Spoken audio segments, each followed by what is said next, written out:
Bonjour les loulous, alors aujourd'hui je vais vous raconter une petite histoire pour faire après un petit jeu avec vos parents. Donc je vais commencer par mettre la musique, en espérant que vous l'entendez bien. Voilà.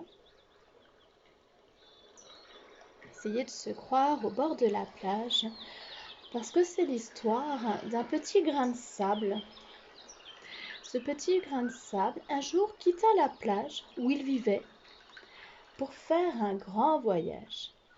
Il se laissa emporter par le vent par-dessus des rivières, des forêts, des maisons, des immeubles.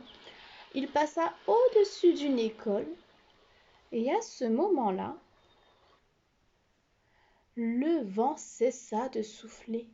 Le petit grain de sable pénétra par la fenêtre ouverte dans une classe. Les élèves étaient en récréation et les lettres de l'alphabet posées sur une table s'ennuyaient un peu. Alors, quand elles virent le grain de sable, elles lui dirent: Viens, petit grain de sable, pose-toi et tu nous raconteras de belles histoires de la plage. Mais le petit grain de sable hésitait à se poser, car il aurait voulu continuer son voyage.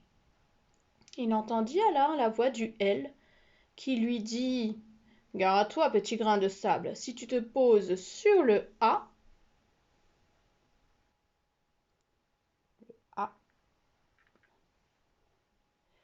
tu resteras là. Si tu te poses sur le B, tu seras prisonnier. Si tu te poses sur le C, tu pourras t'en aller. Si tu te poses sur le D, tu ne pourras plus t'échapper. Alors, ma petite histoire, moi j'ai pris une graine de pois parce qu'un grain de sable, on ne l'aurait pas vu. Mon petit grain de sable, pourquoi est-ce qu'il est prisonnier quand il est sur le D, le B et le A? Cela dépend un peu de là où il va se poser. En fait, quand la ligne est fermée, complètement fermée, il ne peut pas s'en aller. Quand la ligne est ouverte, il peut s'en aller. Alors le but du jeu aujourd'hui, c'est avec papa-maman de fabriquer des petites cartes comme ça. On prend une feuille et puis on écrit les lettres de l'alphabet. On prend soit un pois, soit on peut prendre un petit caillou. Et puis chacun son tour, on va prendre un tas de cartes avec les lettres de l'alphabet. Et on va faire comme un jeu de bataille. On retourne une carte, chacun en même temps.